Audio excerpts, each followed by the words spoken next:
Ahí estamos. Bien, como les decía, vamos a arrancar el día de hoy con estos dos cursos. El primero, periodización táctica, luego vamos a hablar de metodología del entrenamiento. Cuando hablamos bueno, las normas, como siempre, para recordar, por favor, mantener el micrófono apagado, utilizar el chat para preguntas y cualquier situación que se pueda dar, levantar la mano para llevar un orden en esa intervención de las preguntas. Creo que ese va a ser un proceso importantísimo. Bueno, hoy vamos a hablar de la línea sobre cuál es la periodización táctica y las líneas sobre las cuales se desarrolla esta metodología. Como les platicaba en la segunda clase, vamos a hablar de metodología y vamos a conocer ese contexto de una metodología general que parte de la aplicación de varios principios de orden fisiológico y de orden pedagógico para la mayoría de deportes y cómo esto forma parte o esto se adapta, ¿no?, a la mayoría de deportes, con cierta particularidad. Uno, eran corrientes de aprendizaje de deportes de tiempos y marcas, de la mayoría de deportes de periodos competitivos cortos, o sea, se entrenaba mucho y se competía poco.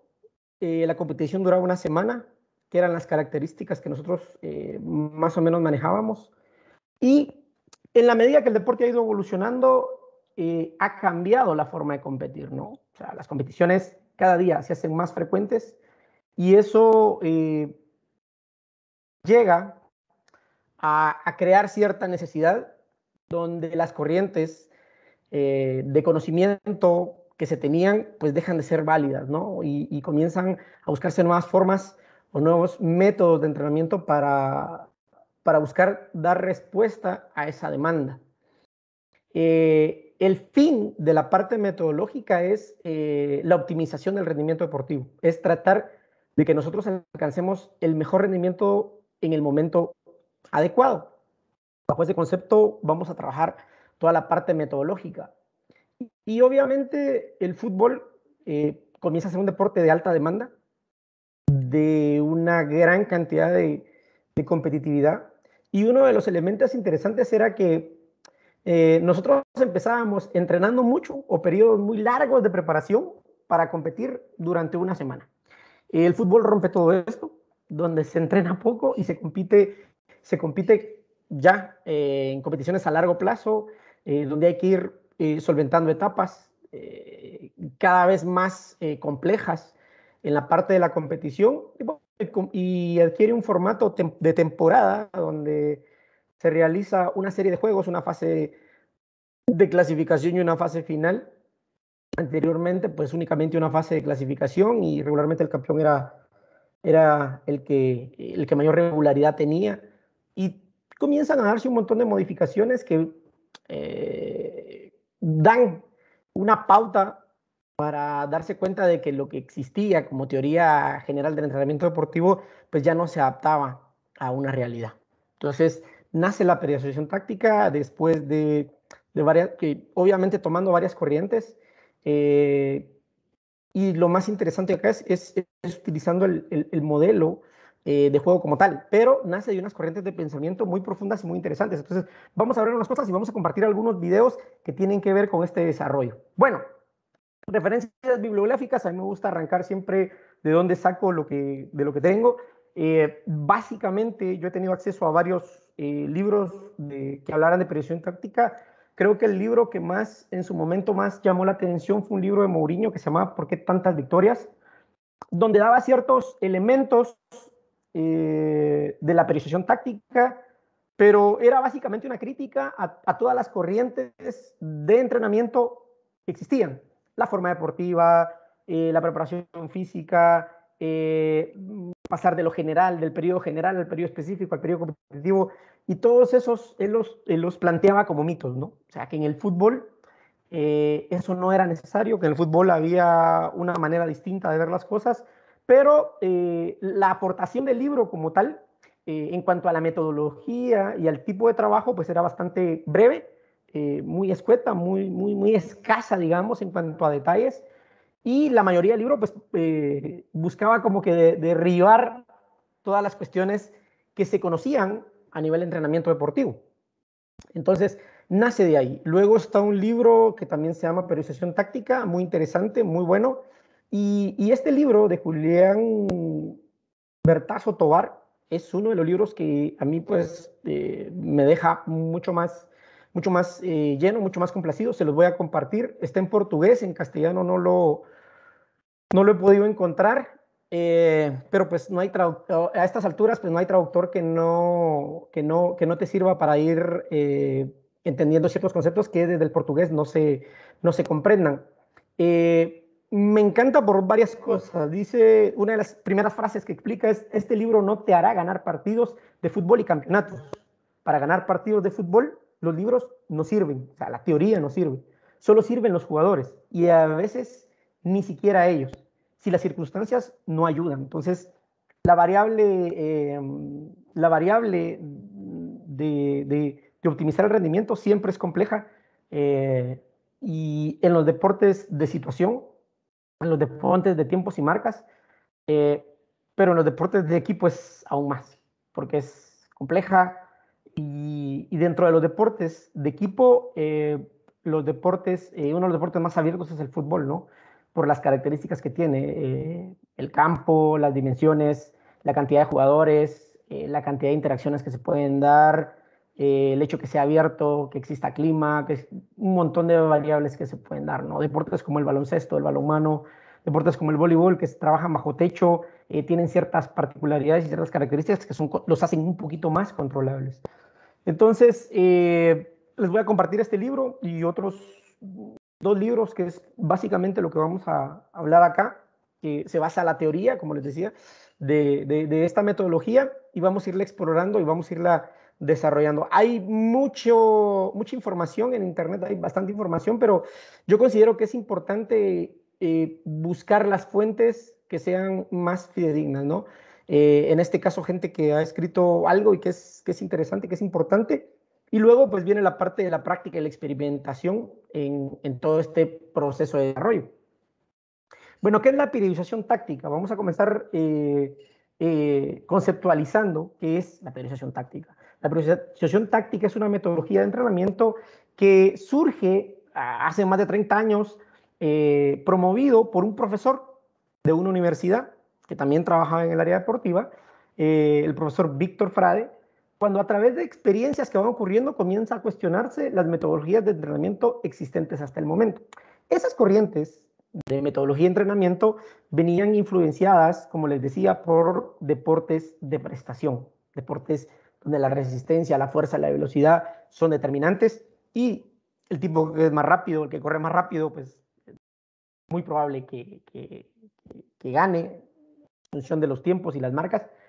Pero en el fútbol es uno de los deportes donde el pez pequeño se puede comer al pez grande, ¿no?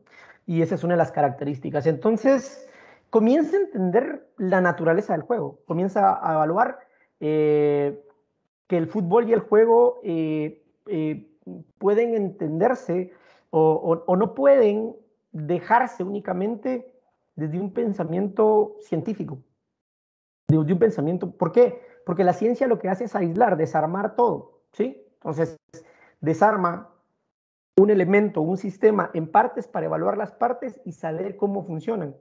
Y en función de eso dice, bueno, yo sé cómo funciona todo el sistema. Bueno, esa es una de las cosas interesantes. Ahora, lo complejo acá es que los sistemas interactúan, se modifican, se influencian uno con otro y tienen ciertas características que son interesantes. Entonces, ¿qué pasa? Pasamos de una cuestión analítica, o sea, de hacer evaluaciones analíticas, de hacer una evaluación, por ejemplo, de resistencia, una evaluación de fuerza, una evaluación de velocidad, y con eso determinar parámetros que nos indiquen que el nivel de rendimiento era bueno para jugar al fútbol, ¿sí? Entonces, una de las características de esas corrientes metodológicas es que tienen una función bastante lineal, tienen un modelo a largo plazo de desarrollo, no a corto plazo, y un modelo de adaptación bastante cerrado, digamos, en cuanto a lo que se trabaja y no tantas variables. Entonces, ¿qué sucede? La incertidumbre, se reduce la incertidumbre de tal manera que al final se reduce tanto la incertidumbre que al final lo que se está trabajando pues es un elemento muy aislado, demasiado complejo, o sea, no demasiado complejo, sino que Se simplifica tanto la complejidad que al final se pierde el sentido, el por qué, el para qué, la intencionalidad, algo de lo que hablábamos en el curso anterior. Lo importante acá de tener el elemento táctico como el principal motor es que hay una intencionalidad para todo. Hay una intención para todo movimiento, para todo lo que se realiza. Está la intención y eso es lo que se busca. ¿Sí? ¿Por qué? Porque la resolución puede ser, no puede ser lineal, sino que es de un pensamiento más transversal. Vamos a hablar del pensamiento transversal y ese tipo de situaciones. Entonces, él viene, cuestiona algunas cosas y decide buscar una metodología más adecuada, llegando a entender la teoría sistémica, que junto a ciertos principios metodológicos acaban por configurar lo que es la periodización táctica. Se viene dando, como muchas veces las cosas se dan, o sea, se inician con alguien y luego alguien logra darles esa difusión que es importante, pero hay que reconocer de dónde vienen las cosas. Entonces, el profesor Víctor Frade fue el que diseñó por primera vez esta parte y se ha ido puliendo y ha ido evolucionando. Yo considero de que todo, como todo en la vida, ha evolucionando y ha ido creciendo, pero vamos a ver más o menos de dónde fueron las corrientes en las que él se basó. Vamos a dejar una tarea de un video que es interesante, que se llama Fútbol, Inteligencia Colectiva. No sé si alguno ha tenido la oportunidad de verlo, pero es un documental muy interesante donde habla de ese pensamiento sistémico y cómo los seres vivos se organizan en sistemas para subsistir. Entonces, habla parte de eso.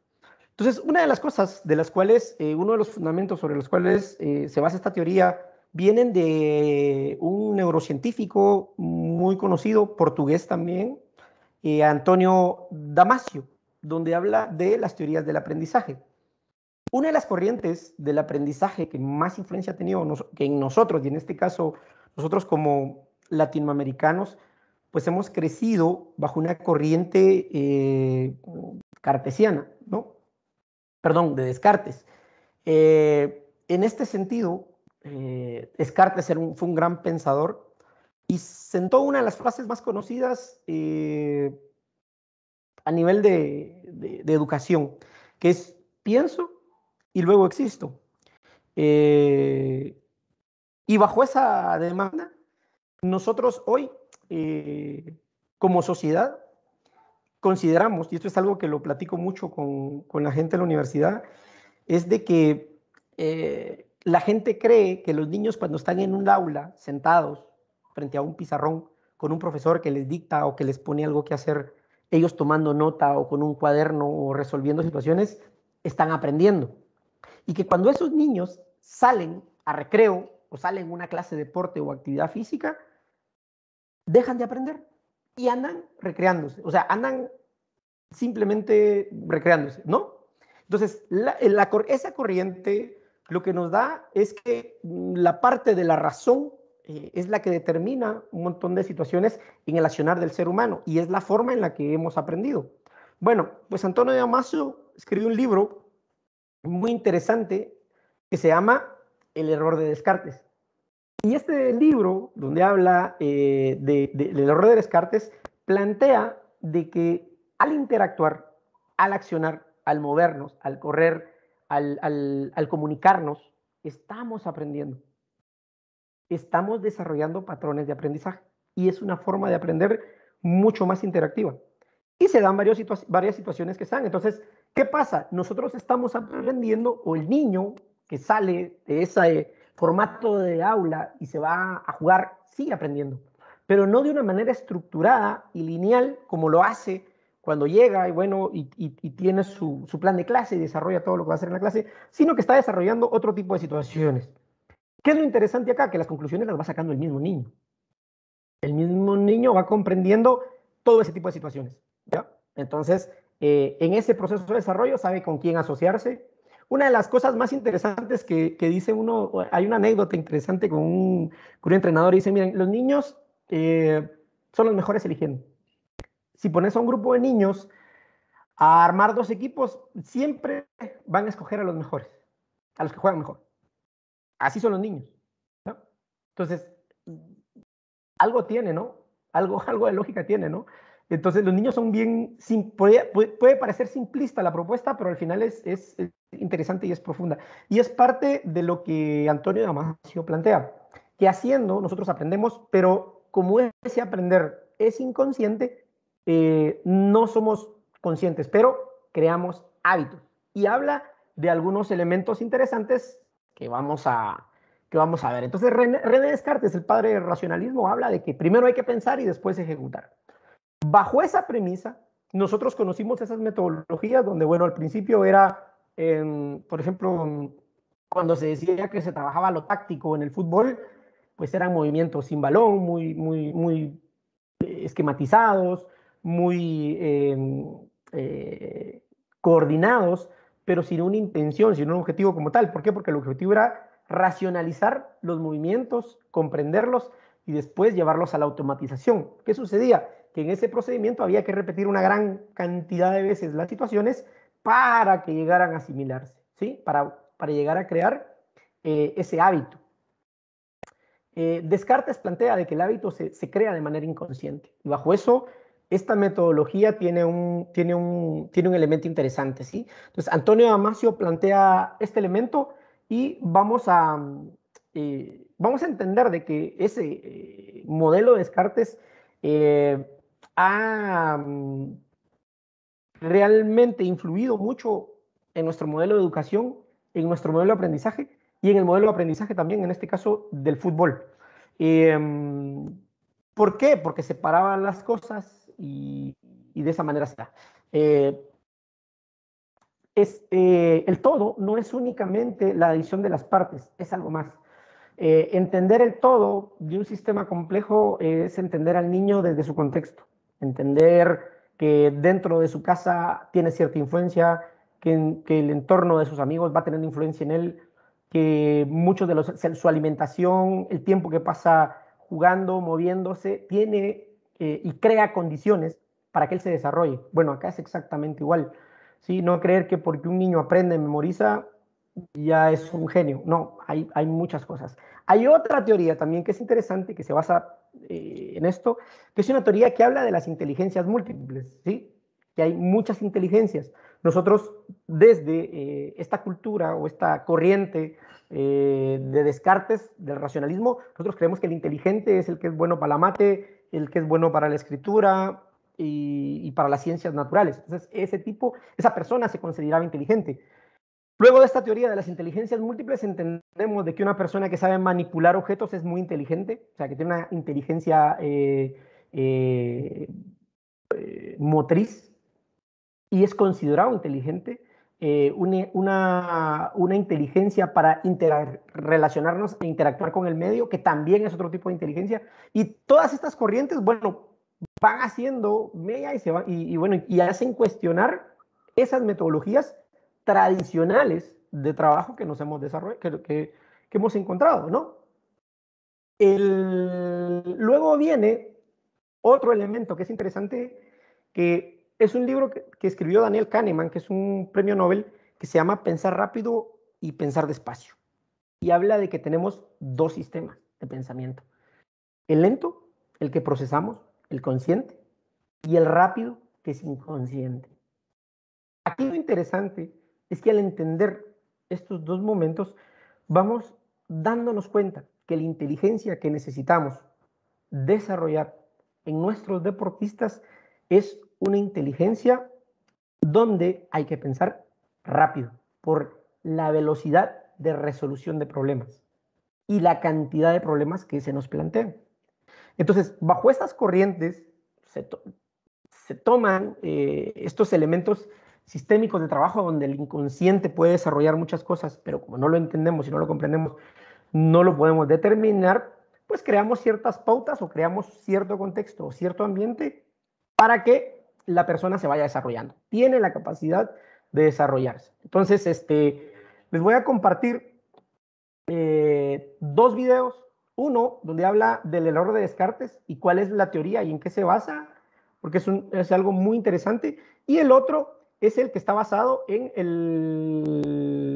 la teoría de pensar rápido y pensar despacio. Es muy importante compensar cuestionar la parte del racionalismo y dos, entender cuáles son los dos sistemas que tenemos de pensamiento. Porque basado en esto se va a montar todo lo que nosotros vamos a conocer. O sea, partiendo de ahí, vamos a ver cómo se fue estructurando toda esta metodología basado en estos dos movimientos que van en contra de esa corriente de aprendizaje. A ver.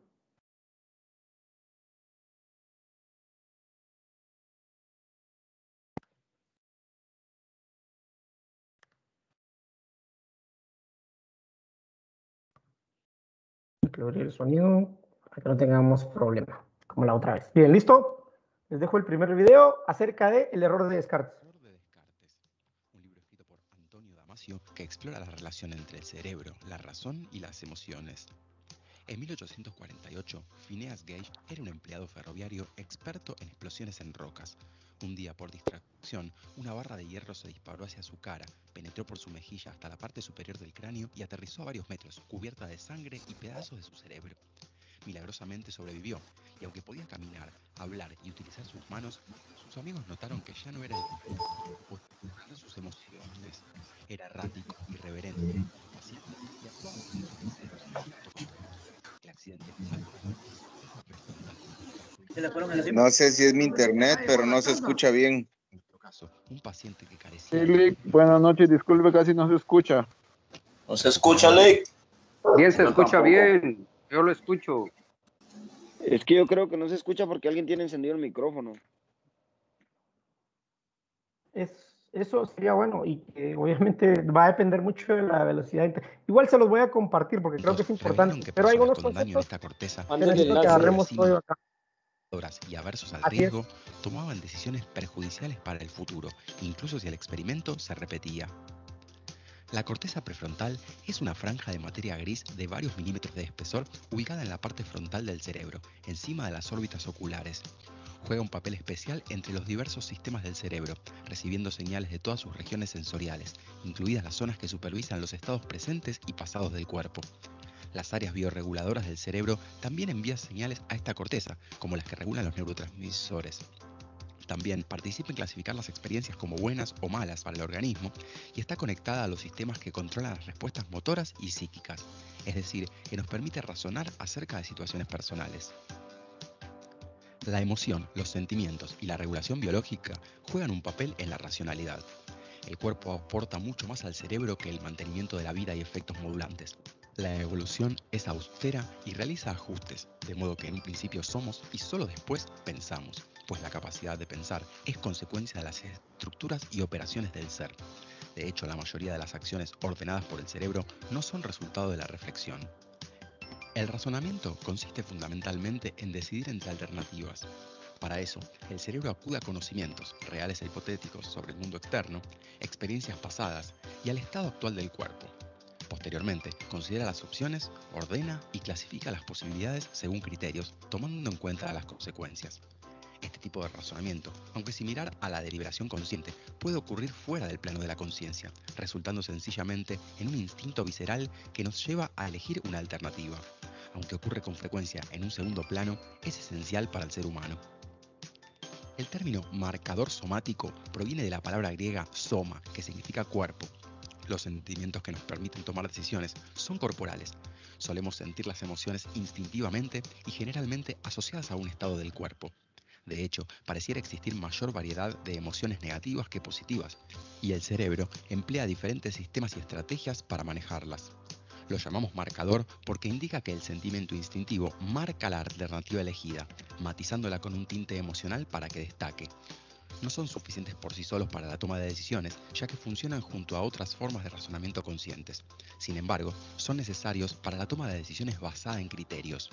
Sin un empujón emocional, quedamos encerrados en un círculo vicioso, analizando racionalmente una decisión trivial. Estos marcadores aumentan la memoria activa y dirigen la atención e incrementan la eficacia y lo acertado del proceso de toma de decisiones al predisponer el cerebro hacia una opción. Los sesgos cognitivos también suponen peligros, pues el razonamiento normal suele ser deficiente y la mente es mala para calcular probabilidades. A pesar de estas limitaciones, los sesgos generados por los marcadores somáticos parecen ser bastante útiles, particularmente en los dominios sociales e interpersonales. Aunque existe una realidad externa, lo que sabemos acerca de ella nos llega por mediación de las acciones del cuerpo, a través de las representaciones de sus perturbaciones sensoriales. Nunca podremos saber qué tan fidedigno es nuestro conocimiento respecto a la realidad absoluta. Esta representación del razonamiento se opone a la teoría imperante, según la cual la lógica es la mejor ruta hacia una decisión favorable, y lo ideal es decidir calculando la utilidad subjetiva prevista de una serie de opciones después de hacer un análisis de costo-beneficio, donde despreciamos las pérdidas y eliminamos las alternativas. Así, para que la razón prevalezca, el proceso de toma de decisiones debe estar libre de emociones y sentimientos. Sin embargo, si la hipótesis del marcador somático resulta cierta, Descartes estaría equivocado en que pensamos y luego existimos. La emotividad está compuesta por cambios en el cuerpo, inducidos en órganos por las terminaciones nerviosas controladas por un sistema cerebral dedicado, que está respondiendo a los pensamientos vinculados con un acontecimiento. La hipótesis del marcador somático podría ser una explicación, ya que sugiere que las emociones y sentimientos no solo son necesarios para las artes y las humanidades, sino también para la racionalidad. Quizás tenía razón Pascal en que el corazón tiene su propia racionalidad desconocida por la razón. En definitiva, como seres humanos debemos tener presente nuestra complejidad, fragilidad, finitud y singularidad.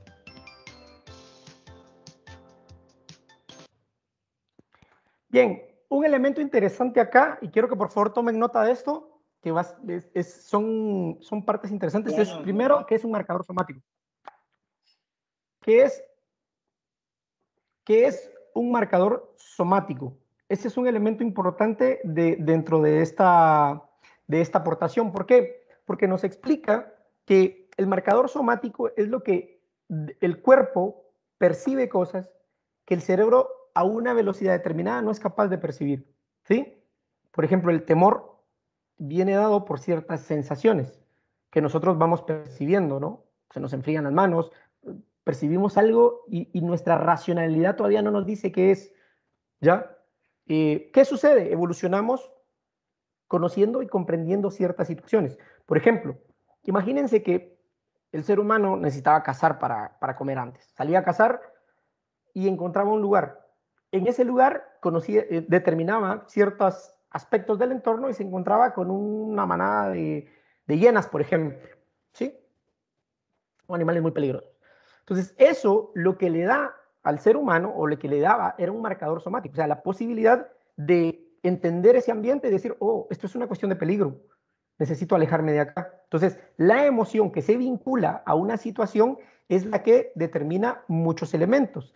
Entonces, el aprendizaje y la emoción tienen un elemento que se rompió a la hora de nosotros decantarnos por la racionalidad. ¿Por qué? Porque, pues en este sentido, la racionalidad a lo único que nos da chance es analizar todo con tiempo, a llegar a una lógica determinada de ciertas cosas, y hay elementos que no te da tiempo de hacerlo, ¿sí? No te da tiempo de hacerlo. Hay cosas que sí puedes hacer desde el punto de vista racional, pero hay otras que no. Entonces, esos marcadores somáticos son los elementos que te van a hacer responder o tomar decisiones a una velocidad mucho más rápida. Y eso viene dado por la percepción del cuerpo. Por eso es importante cuando les decía acerca de las inteligencias múltiples, es que tiene que ver con que hay personas que tenemos mucho más desarrollado esa sensibilidad, esa interacción con otras personas, entender el contexto, el medio y buscar una manera de plantear ciertas soluciones. Bueno, ahora vamos a ver un poquito la siguiente parte que tiene que ver con el pensar rápido y pensar despacio, ¿sí? Que son dos sistemas que trae nuestro cerebro. En el video anterior hablaba de la corteza prefrontal, que es la que nos permite racionalizar, entender muchas cosas, pero que esa parte que el cuerpo domina es muy pequeña. Y que el sistema nervioso es tan grande que utiliza todas esas ramificaciones a nivel periférico para adquirir información. Bueno, en pensar rápido y pensar despacio, este autor nos explica esos dos sistemas que tenemos. Bueno, al entender esos dos sistemas, vamos a entender cuál de los dos debemos de nosotros condicionar y trabajar para desarrollar una metodología de trabajo y un modelo de trabajo que nos permita pues, poder avanzar desde una teoría mucho más amplia, mucho más compleja y que nos permite también la posibilidad de comprender estos dos sistemas. Esto es bien interesante y por favor pongámosle mucha atención. Igual se los voy a compartir en el grupo para que lo puedan ver más despacio, pero y les dejo las palabras clave que vamos extrayendo ahorita que nos van a servir para el desarrollo de la clase. ¿Ok? Despacio, un libro escrito por Daniel Kahneman que plantea cómo pensamos considerando las limitaciones de la mente. Para entender el proceso de pensamiento, consideremos un modelo con dos sistemas cognitivos. El sistema 1, que es rápido, automático, frecuente, emocional, intuitivo, subconsciente y basado en patrones. Y el sistema 2, que es lento, requiere esfuerzo, es poco frecuente, lógico, calculador y consciente, y toma las decisiones finales tras observar al sistema 1. Ambos interactúan y se dividen el trabajo, pero usualmente vivimos en el sistema 1 y lo valoramos más, ya que es eficiente y busca mantener un modelo de la realidad. El sistema usado depende del esfuerzo. Si algo es fácil, usamos el 1 y si es difícil, el 2. Y si este está ocupado, es más posible caer en estereotipos y superficialidades. El sistema 1 tiende a crear asociación, busca consistencia y sentido, promueve la causalidad y construye historias en base a pocos datos. Es responsable del anclaje, por el cual atamos un pensamiento a la información que encontramos. Por ejemplo, tendemos a ser influenciados por números irrelevantes para decisiones subsiguientes. La gente cognitivamente ocupada tiende a tomar decisiones más egoístas y a juzgar. La persuasión acude a este sistema ofreciendo información simple y fácil de recordar. Es prudente desconfiar de los juicios de expertos en campos donde la suerte es determinante o existen brechas entre acción y reacción.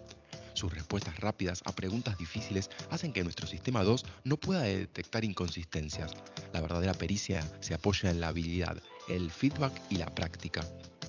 Nos cuesta pensar estadísticamente y juzgamos incorrectamente la probabilidad de ocurrencia de los eventos raros.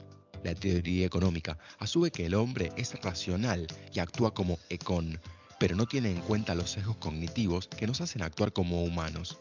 Ante lo impredecible, ajustamos la visión del mundo para explicarlo e interpretamos hechos aleatorios como causales. También fallamos al no reconocer la regresión a la media, que implica que a lo largo del tiempo todo tiende a volver a su valor promedio. La simplificación trabaja en la falacia narrativa, que es la inclinación de la mente a lo plano y tangible en lugar de lo contradictorio y vago. Derivamos significado de historias que enfatizan lo individual y no valoramos tanto la suerte y la aleatoriedad, y nos enfocamos en los eventos que ocurrieron en vez de los que no ocurrieron. Tenemos otros sesgos como la comprensión retrospectiva, por el que distorsionamos la realidad para acomodarla a la nueva información y cada día explicamos el pasado en base a lo que sabemos, ponderando más lo conocido. La heurística de la disponibilidad, un atajo mental para calcular la probabilidad de que ocurra un hecho según lo fácil que sea pensar en ejemplos. Y la falacia de la conjunción, que consiste en asumir que una situación específica es más probable que la situación general. Otro sesgo es el efecto dotación, por el que sobreestimamos el valor de lo que nos pertenece, y el efecto marco, por el que nuestras conclusiones dependen de las referencias, ya que la evaluación depende de la forma en que encuadramos el riesgo. Tomar buenas decisiones depende de comprender el encuadre, calibrar la validez de las fuentes de información y evaluar la confianza. También la ilusión de control, que nos hace ser más optimistas, una ventaja adaptativa para ser más psicológicamente resistentes, aunque un optimismo injustificado nos lleva a la falacia de la planificación, que es la tendencia a sobreestimar los beneficios y subestimar los costos. El optimismo nos protege de la aversión a la pérdida, que es la tendencia a ponderar más una pérdida que una ganancia de igual valor. Hay dos formas de autopercibirnos: el yo que experimenta, que es la parte de uno mismo que vive la vida, y el yo que recuerda, que evalúa las experiencias, aprende sus lecciones y toma decisiones. No contabiliza la duración de una experiencia, sino sus picos y el momento final. Así también juzgamos nuestra felicidad, que no percibimos como acumulativa, sino en función de nuestros estándares o metas. La evaluación momento a momento del yo que experimenta provee más información y sus conclusiones pueden ser contradictorias. Por ejemplo, en el trabajo, el contexto contribuye más al estado de ánimo que los beneficios laborales. El yo que recuerda a veces se equivoca, pero es el que mantiene registro y gobierna. El sistema 2 construye el yo recordado, pero la tendencia a ponderar experiencias por sus momentos finales y favorecer largos placeres y cortos dolores viene del sistema 1. Tomamos diferentes decisiones económicas y sobre salud dependiendo de la perspectiva del yo. Para bloquear los errores del sistema 1, debemos reconocer sus signos y desacelerar. Pero dada la dificultad para detectar inconsistencias propias, conviene tener reglas que nos protejan, especialmente de quienes quieren explotar nuestras vulnerabilidades naturales.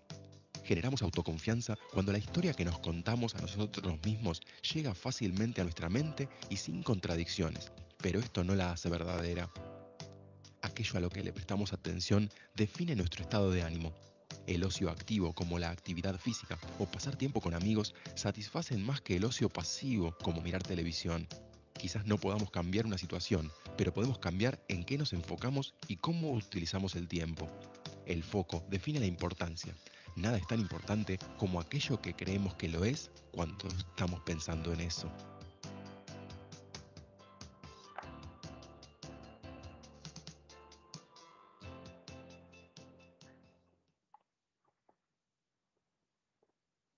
Creo que ante todo...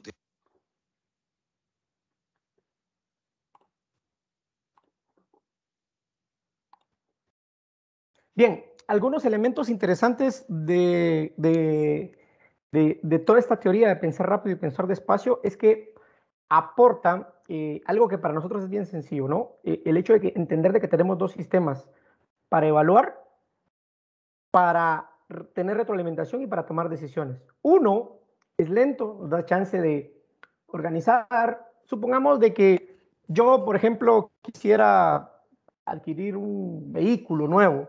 Entonces voy, me pongo a buscar opciones, veo qué carro es el que más me conviene. Tengo todo el tiempo del mundo para tomar esa decisión, ¿sí? Bueno, supongamos que yo me voy a cruzar la calle. Ese es otro tipo, ese es el sistema, el otro sistema. Si yo me voy a cruzar la calle, estoy calculando la velocidad con la que vienen los carros, estoy calculando la distancia que hay de entre la acera y la siguiente, y yo tomo la decisión de salir porque considero que me va a dar tiempo. Eso me obliga a ¿qué? A moverme rápido y a cruzar la calle de una determinada forma. Bueno, en los dos hicimos uso de cada uno de los sistemas. El sistema que me hizo moverme rápido y tomar la decisión fue una fracción de segundos. Aunque nosotros no lo comprendamos o no lo concibamos, yo determiné la velocidad a la que se venía acercando el vehículo, la distancia que había entre el punto donde estoy y la siguiente acera, o sea, cuánto hay de calle, la velocidad, yo calculé a qué velocidad necesito yo desplazarme y moverme, pero eso lo hice de manera casi inconsciente. Bueno, resulta que en el fútbol la mayoría de la toma de decisiones se basa en eso, en poca información y tratar de movernos de la manera más rápida y la más eficiente posible. Entonces, básicamente, estamos hablando de que tiempo para racionalizar muchos elementos no nos alcanzaría una vida para racionalizar todas las variables y todos los elementos que podríamos entrenar. Y dos, si pudiéramos entrenar las situaciones que nosotros quisiéramos entrenar, el juego ni siquiera nos las puede plantear. O sea, ni siquiera vamos a saber qué situación nos va a dar el juego como tal. Por lo tanto, es importante entrenar el sistema para identificar esos elementos, condicionar la respuesta y crear ese hábito de una respuesta basada, como les decía, en esa intencionalidad, que es lo que nosotros vamos a buscar, o que es lo que esta teoría está buscando. ¿Sí? Desde esta perspectiva, hay elementos muy interesantes que vamos a seguir desarrollando y viendo a lo largo de la clase del día de hoy. Entonces tenemos esa parte que es consciente de que toma decisiones, que tiene que tener mucha información, que se da el lujo de comparar, de contrastar, de hacer muchas situaciones, y la otra donde es ahora o nunca, o sea, matar o morir, ¿ya? Bueno, los dos sistemas trabajan de manera conjunta en nosotros. Y lo más interesante acá es, en algún momento yo les platiqué o les he comentado de que el cerebro va creando esos patrones neuronales que se llaman surcos neuronales, ¿sí? Está la parte prefrontal, la corteza prefrontal, la que nos dice cómo es la ruta o nos da el mapa, pero a nosotros hacer el recorrido nos aprendemos el mapa, nos aprendemos la ruta. Y nos pasa de que en algún momento nosotros viajamos todos los días a un lugar, por ejemplo, para ir a manejar al trabajo, y viajamos y agarramos la misma ruta todos los días, y un día que tenemos que ir a otro lugar, pero el inicio de la ruta es el mismo, resulta que en lugar de cruzar, seguimos recto. ¿Por qué? Porque es la ruta que ya tenemos marcada. Es ese patrón motriz que ya tenemos, ese surco neuronal que ya se formó. Entonces, eso nosotros la decisión la tomamos de manera inconsciente. Básicamente, el objetivo acá es crear toda una metodología de entrenamiento para entrenar al deportista desde esa parte. Crearle las condiciones, las tareas, los principios y todo lo que conlleva esta metodología de entrenamiento para que el deportista aprenda a resolver la situación. O sea, no le explico al deportista, y esto es algo que me dijo un entrenador y que me pareció muy interesante, al deportista no hay que explicarle qué hay que hacer. Hay que crear una condición donde él tenga que resolverlo de manera que nosotros consideremos y que lo descubra, ¿ya? Entonces, es una teoría bien interesante, es compleja en el sentido de que no es tan fácil destruir algo y analizarlo por partes que verlo todo y ver que ese todo tiene influencia de muchas cosas y que lo que afecta acá afecta a todo el sistema. Entonces es interesante conocer esas corrientes porque son corrientes que probablemente nosotros en el modelo de educación que tenemos pues no hemos tenido acceso. Yo la verdad he tenido acceso gracias a cuestiones de educación, y cuando conocí esta teoría del entrenamiento, esta metodología de entrenamiento, me pareció interesantísima porque realmente va, digamos, parte de un contexto mucho más intuitivo que es muy interesante, pero requiere una serie de elementos. Entonces, ¿qué es la periodización táctica? Es una metodología de entrenamiento cuya preocupación máxima es el jugar, ¿sí? Digamos que para el ser humano, la preocupación máxima de la vida fuera, como decían los griegos, ser feliz. Entonces busca realizar actividades que le produzcan placer y huir de las actividades que le produzcan temor, miedo, rechazo, fatiga, etcétera, etcétera. Entonces, encontrar esos elementos es interesante. Entonces, en este elemento, el juego como tal, se vuelve la máxima de todo nuestro condicionamiento, ¿sí? Jugar que un equipo pretende producir en la competición. Es por ello que el modelo de juego se asume como guía de todo el proceso. Entonces, al tener un modelo de juego, es básicamente lo que va a condicionar el resto de situaciones. Eso va a condicionar todas las actitudes, los comportamientos, las conductas, las normas y los patrones de actividad o de actuar de cada uno de los elementos que en este caso, lo componen. Entonces, ¿qué vamos a hacer? Vamos a producir una modelación. Esto es bien interesante. Este elemento y esta palabra es clave porque lo que vamos a buscar es modelar a través de principios, subprincipios y subprincipios de los subprincipios el juego como tal. Entonces vamos a crear pequeños modelos del juego macro donde vamos a ir condicionando esa forma de actuar del deportista, esa forma de actuar del jugador, ¿sí? Y de esa manera vamos a conseguir una adaptación específica porque vamos a estar trabajando algo, una situación muy parecida a la realidad, sí, de mayor calidad porque conlleva el todo, no integra, sí, y vamos a respetar los principios que la sustentan, o sea, tenemos algo que sustenta ese porqué.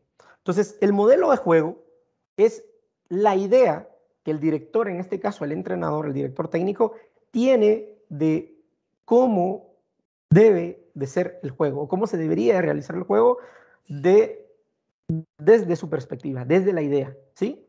Desde ese modelo hay varios elementos que lo van a condicionar y vamos a determinar esos principios. ¿Cuáles son los principios que nos van a guiar para llevar de la teoría, desde la idea, a la praxis, o sea, a la práctica, a través de los principios esa realidad. ¿Cómo llevamos nosotros de la idea a una realidad? Vamos a determinar ciertos principios, ciertos subprincipios que tienen que ver con las fases o los momentos de juego, ¿sí? Y cómo esos subprincipios tienen que ver con determinadas respuestas condicionadas ante situaciones determinadas. Entonces, es una ramificación que se va de orden natural, donde hay un principio que determina todo, los subprincipios que determinan el momento y los subprincipios que determinan las situaciones que se van a dar.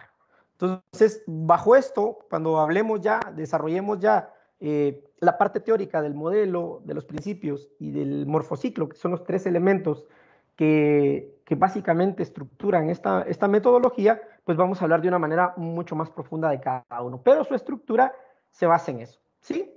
Entonces, ¿qué sucede? Nosotros tenemos un elemento que es interesante, que es, nosotros tenemos claro aquí el modelo de juego, ¿sí? Como el elemento principal, como la guía, como la hoja de ruta, como el mapa, digamos, que nos va a guiar hacia donde queremos. Los principios, que es los que nosotros, respetando estos principios, va a garantizar que vamos en dirección y en la línea del modelo, y que estos subprincipios pues también aportan, ¿sí?, a los principios, y de esta manera los subprincipios se subordinan y se agregan a los principios en orden jerárquico, pero todos tienen una influencia directa sobre el modelo. Acá, ninguna tarea, ningún ejercicio, ningún entrenamiento se hace si no es pensando en el modelo, si no es respetando los principios que ese modelo determinó, que son los principios que lo van a llevar a acercarnos a esa idea de juego, ¿sí? Entonces, por eso, el modelo de juego es el que determina todo lo que sucede. La autoorganización es un elemento importante dentro de este desarrollo metodológico. ¿Por qué? Porque tiene que ver con lo que veíamos. Este esquema que vemos de este lado, acá, es una organización donde el cuerpo es una serie de sistemas, ¿sí? Tenemos el sistema respiratorio, el sistema circulatorio, el sistema nervioso, el sistema digestivo, el aparato digestivo le llaman algunos, el cardiorrespiratorio, etcétera, etcétera. Todos son sistemas que funcionan de manera interdependiente, o sea, dependen de unos de otros, pero cada uno tiene clara su función. Y la función de todos, la función vital que tienen todos, es de mantenernos vivos. Todos, desde la respiración, desde el corazón, desde la circulación, desde la nutrición, ¿sí? Hasta la célula. La célula tiene claro cuál es su función para mantenernos vivos, ¿sí? Entonces, el todo de las partes, cada una de las células tiene claro, desde la unidad más pequeña, que es la célula, y los componentes que la componen, hasta los sistemas, tienen claro que están trabajando en función de un objetivo que es mucho más grande que mantener el sistema mismo, ¿sí? Entonces, ¿qué sucede?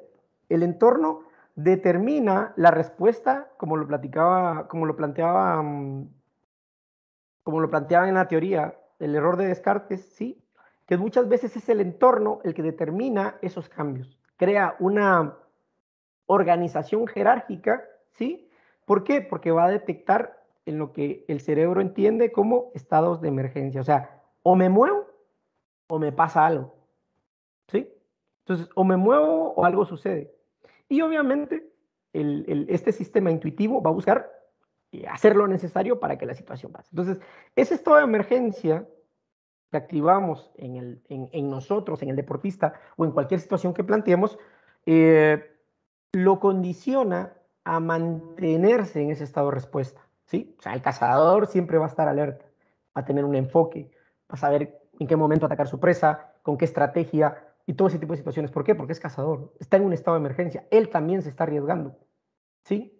Pero eso solo lo único que hace es optimizar todos sus recursos y todas sus condiciones para poder alcanzar el objetivo, que es cazar, que es sobrevivir, que es comer, ¿ya? Bueno, desde esta perspectiva, el ser humano ha ido evolucionando y creando diferentes patrones para sobrevivir, ¿sí? Entonces tenemos que el cuerpo tiene sistemas, esos sistemas tienen órganos, que era lo que decíamos, es el subsistema o el nivel general de vida, pues el objetivo de la vida es mantenernos vivos, alimentarnos y sobrevivir. ¿Okay? Bajo esa premisa, que sería como el objetivo del modelo, el modelo de juego está basado en ganar, obviamente, en optimizar el rendimiento. Entonces, bajo esa premisa, el cuerpo adapta todos sus sistemas, sus órganos, sus tejidos, hasta llegar a nivel celular. Pero todos obedecen al sistema prioritario, al sistema fundamental, que es sobrevivir, alimentarnos, reproducirnos, ¿ya? Que es las situaciones instintivas básicas, comer, dormir y reproducción. Y todo se basa, o todo lo demás se ajusta en torno a mantener esos tres elementos satisfechos.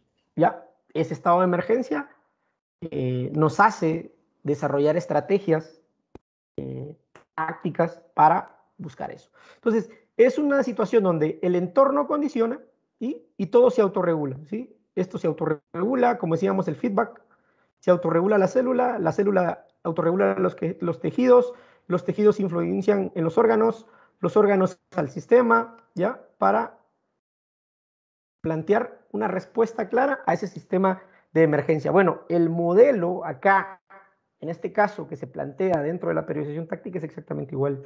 Desde las situaciones que nosotros vamos a crear, donde se plantean situaciones de realidad de juego, de asociación, que tiene que ser por lo menos, en este caso, como un elemento importante que sea por asociación, tendría que ser a partir de un 2 contra 2, por ejemplo, donde los momentos de juego no se ven como separados, sino que todas las situaciones deberían de tener, o todas las condicionantes deberían de una fase de ataque, transiciones y una fase defensiva como un todo y no desintegrando como las partes, para que eso nos permita crear un mecanismo de respuesta basado en esas características. Lo que el juego nos demanda a nosotros es el todo, el juego como tal, ¿sí? En sus diferentes fases, fase de ataque, fase defensiva y las transiciones. Entonces, si nosotros entrenamos como un todo, pues vamos a condicionar la respuesta para un todo.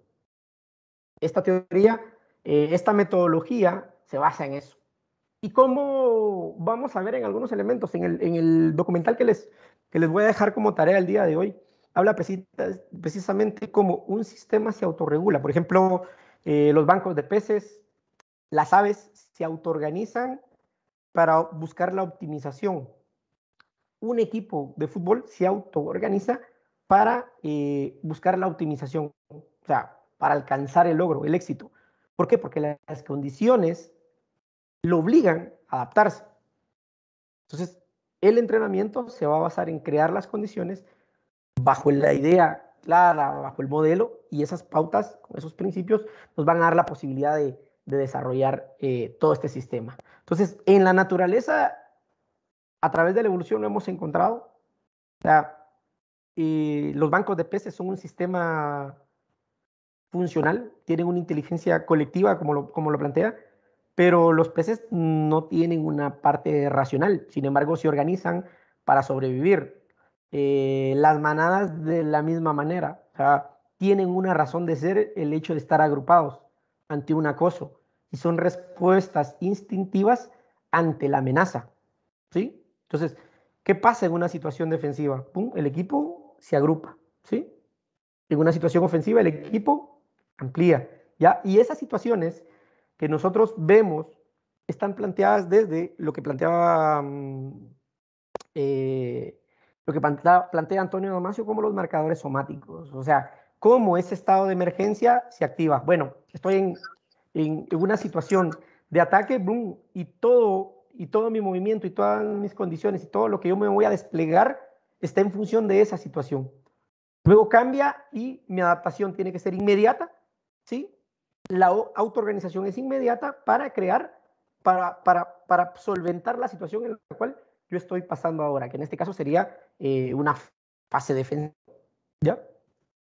Pero todo eso viene dado por el entorno, por la situación somática, por la situación que el cuerpo y la parte intuitiva se desarrolla. Entonces, la naturaleza está, el ser humano también tiene esa parte de autoorganización que le permite desarrollarse y adaptarse. ¿ya? Tiene un componente interesante de la neurociencia, que creo que es una de las partes que esta metodología trae y que muchas veces es compleja. La neurociencia es el estudio de la estructura, función, desarrollo, química, farmacología y patología del sistema nervioso. O sea, nosotros nos comunicamos con el entorno a través del sistema nervioso, central y periférico, ¿sí? Y de cómo esos diferentes elementos del sistema nervioso interactúan y dan origen a una conducta, ¿ya? El nivel más alto, la neurociencia se combina con la psicología para crear la neurociencia cognitiva, una disciplina que al principio fue denominada totalmente por psicólogos cognitivos, ¿sí? Pasamos de una teoría conductual de hacer algo muchas veces a una cognitiva donde el proceso cognitivo se da. ¿Cuál es el proceso cognitivo? Percepción, análisis, toma de decisiones, acción. Ese proceso cognitivo que nosotros buscamos crear a la hora de condicionar una tarea y de crear una situación de juego es que el deportista perciba, analice, tome decisiones y actúe. ¿En qué sistema lo usamos? ¿En el sistema 1 o en el sistema 2? ¿En el sistema lento o el sistema rápido? ¿Pensamos rápido o pensamos despacio? Bueno, el sistema que utilizamos es el pensar rápido, ¿sí? El sistema inconsciente. Por eso esos marcadores tienen que ser determinados de forma intuitiva. Y la condición, el entorno, es lo que va a determinar. La neurociencia cognitiva proporciona una nueva manera de entender el cerebro y la conciencia que podrá reemplazar o complementar a la concepción de que ambos se tiene actualmente. O sea, la neurociencia está aportando muchísimos elementos que nos van a permitir comprender. Les voy a recomendar un par de cosas, una película y un libro. Hay un libro muy bueno de un neurocientífico que se llama Cerebro Idiota, donde habla cómo esas respuestas del cerebro se nos dan, pero lo explica de una manera tan sencilla que realmente es, para mí el libro de neurociencias mucho más fácil de comprender en cuanto a la conducta humana y a cómo funciona el cerebro. Porque al final nosotros estamos condicionando eso, o sea, desde el cerebro, desde la percepción, desde la toma de decisiones, desde que ponemos 3 colores, 4 colores en una tarea y él tiene que discriminar de que con este color sí puedo jugar, con este no, a este le tengo que jugar a un toque, a este a 2 toques, y toda esa situación pasa por la información que tiene nuestro cerebro y nuestro sistema nervioso. Entonces, el libro se llama Cerebro Idiota, es muy bueno y explica cuestiones neurocientíficas de una manera muy sencilla y con ejemplos muy didácticos y muy fáciles de comprender. Es mi recomendación. Se los voy a compartir porque creo que lo tengo en PDF, que es una lectura que nos va a servir mucho para comprender cómo condicionar situaciones para obtener una respuesta determinada. Entonces, la neurociencia es importante. Lo diferente provoca rechazo. Como hablábamos al principio, la periodización táctica no fue aceptada desde un principio. ¿Por qué? Porque era diferente, porque venía rompiendo esquemas a los cuales nosotros, con un sesgo de confianza o por asociación, o sea, conocemos lo conocido, como dice un dicho por ahí, es mejor lo viejo conocido que lo nuevo por conocer. Bueno, bajo esa premisa, no nos gusta salir de esa zona de confort. Sin embargo, salirnos de esa zona de confort es entrar a una zona de aprendizaje. Estar dentro de esa zona de confort es mantenernos en lo que ya sabemos. Entonces, cuando algo viene y va en contra o habla en contra de lo que nosotros conocemos, entendemos y comprendemos, pues cuesta mucho porque crea esa aversión a lo nuevo. ¿Sí? A través de la práctica se puede comprobar que no es una teoría irreal a la hora de volverla a práctica, sino que es la práctica quien evidencia esta teoría. Como les decía acá, yo creo que una de las cosas más importantes de la percepción táctica es llevarla a la práctica, comprender el juego como tal, entender el juego, entender todos los principios que nos van a dar la posibilidad de orientar cada una de las prácticas y todos los elementos que conlleva esto, porque lo interesante acá es que es el análisis del juego mismo, ¿sí? Hay elementos donde la fisiología o la adaptación biológica se adaptan y no es desde la fisiología o la adaptación biológica hacia el juego como tal, sino que aquí el juego es el que determina todas las situaciones, ¿sí?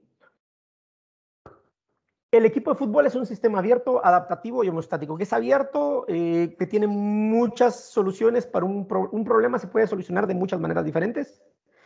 Que es adaptativo es porque el proceso de adaptación y el proceso de aprendizaje es constante en un equipo de fútbol.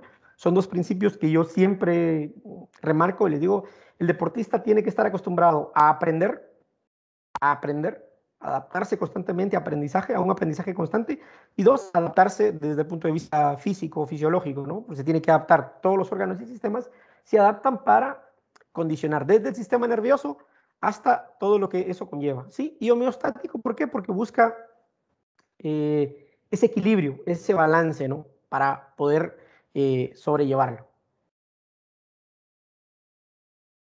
Entonces, estos elementos son muy importantes y muy interesantes en el proceso de desarrollo. El sistema es un conjunto de elementos o partes que interaccionan entre sí a fin de alcanzar un objetivo en concreto. Un sistema es algo más y algo menos que la simple suma de sus elementos constructivos. O sea, aquí 1 más 1 no son 2, probablemente 1 más 1 sean 3 o 4, porque existe una palabra que vamos a conocer más adelante y que la vamos a mencionar mucho acá, que no es integración, sino que se llama sinergia. Cuando 1 y 1 se juntan, crean algo totalmente distinto. No es un 2, es algo totalmente distinto, ¿ya? Es como la aleación de algunos metales, por ejemplo. El cobre y el estaño, cuando se unen, dan bronce, ¿ya? Y los elementos, el agua, por ejemplo, son moléculas de oxígeno y de hidrógeno en determinada, dadas de tal manera que para nosotros es agua. Pero si lo dividimos, sería oxígeno e hidrógeno. Entonces, tendríamos oxígeno por un lado y el hidrógeno por otro lado, pero no tendríamos agua. Al unirlos en las proporciones adecuadas, tendríamos algo nuevo, que es el agua. Bueno, acá pasa exactamente lo mismo, ¿sí? La suma de dos partes, la interacción de dos jugadores, crea algo totalmente distinto que si trabajan de manera individual, ¿ya? Entonces, expresar las relaciones de cooperación entre los compañeros y de oposición con los adversarios, o lo que es lo mismo, la lucha entre dos sistemas, ¿sí? Entonces, realmente entender el fútbol como la lucha entre dos sistemas que se tienen que adaptar, autorregular y evolucionar para romper, para imponerse, digamos, es una cuestión bien compleja, pero es bien interesante y es lo que hace que el fútbol sea tan complejo, ¿sí? Según Morín, existe complejidad cuando son inseparables los diferentes componentes constituyentes de un todo. Y existe tejido interdependiente interactivo entre las partes del todo y el todo con las partes. O sea, cuando yo divido algo, deja de ser lo que era, ¿sí? O sea, si yo tengo un vehículo y lo desarmo, pues ya no es un vehículo. El vehículo es un sistema cuando funciona todo en función del movimiento, de lo que es. Pero si le quito las partes, pues las partes de manera independientes no son un vehículo, una parte de un vehículo, y no me permite hacer eso, ¿sí? Un sistema complejo es un sistema que consiste en un gran número de agentes que interaccionan entre sí de varias formas. O sea, la interacción es realmente lo que permite esa evolución, ese desarrollo, ¿sí? Del trabajo.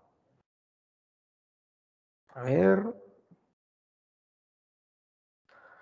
Y los sistemas o fenómenos complejos, además de caracterizar se caracterizan por esa interconexión e interrelación de sus diferentes partes, así como del todo, y las partes del todo también están compuestos por una amplia gama de incertidumbres, azares, etcétera, etcétera, que le otorgan, si cabe, mayor complejidad a ello, se refiere, bueno, o sea, el entorno condiciona al cuerpo. Si el entorno es frío, buscamos algo como taparnos. Si no tenemos cómo cubrirnos, buscamos hacer fuego, buscamos algo para suplir esa necesidad.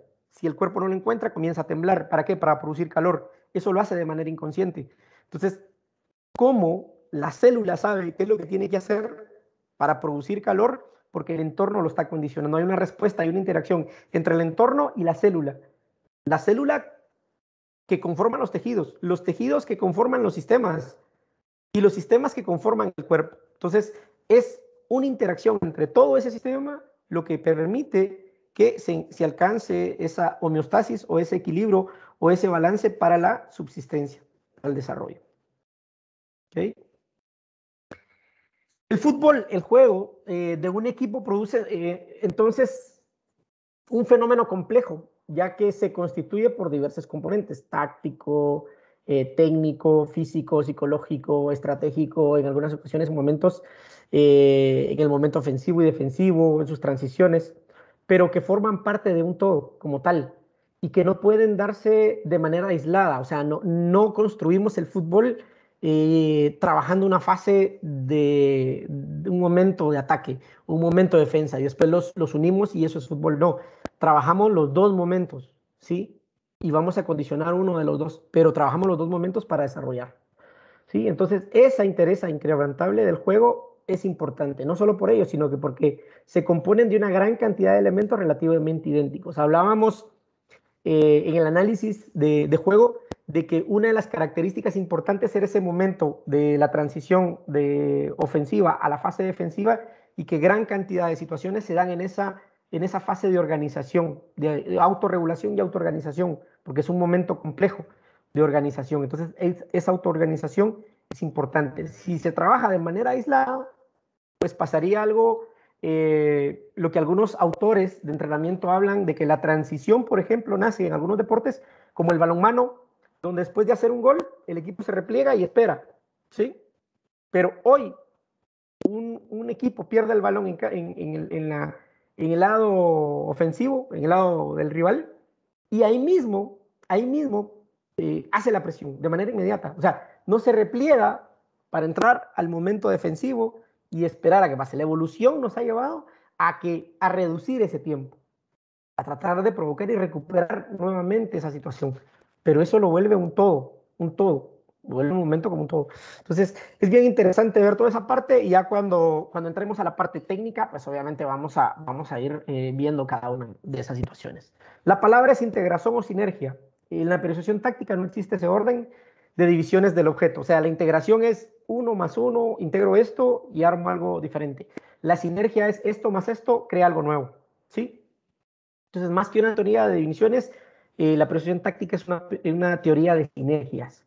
Pues en la articulación de sus componentes, a la que se le confiere la complejidad, el enriquecimiento, pero sobre todo la viabilidad por ser coherente, específica frente al objeto que cambia. La metamorfosis es el cambio, la transformación, ¿ya?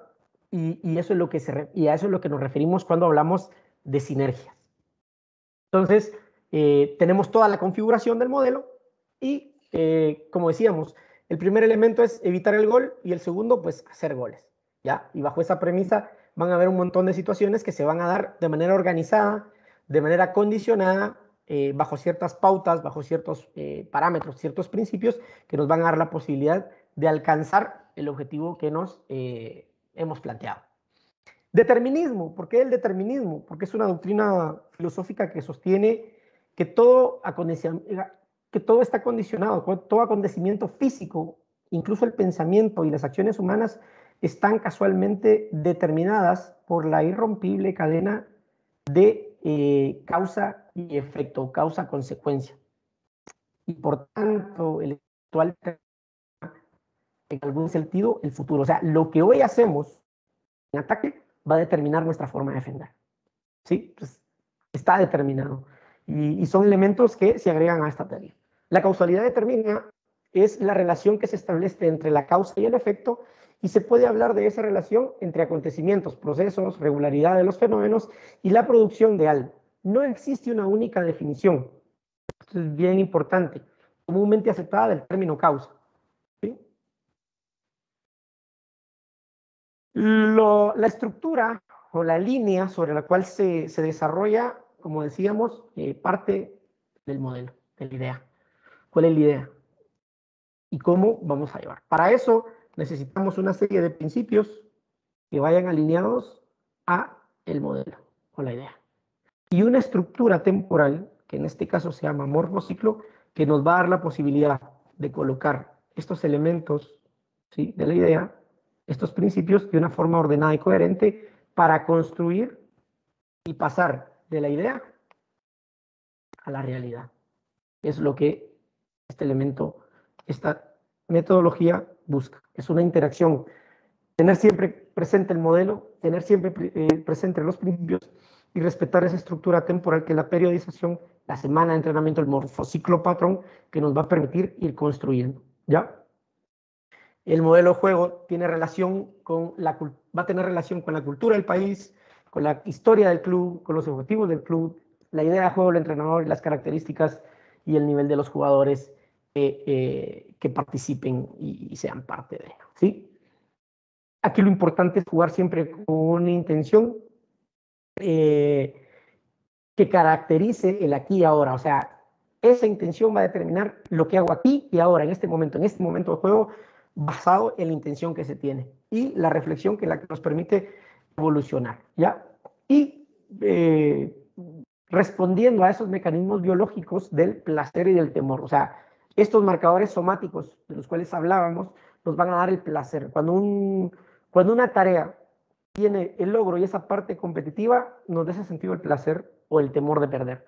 Y eso nos obliga a autoorganizarnos, a condicionar, a crear las mejores condiciones para no ser básicamente presa de esa situación. Entonces, vamos a crear las condiciones donde muchas veces el temor nos lleven a realizar cierto tipo de situaciones, ¿no?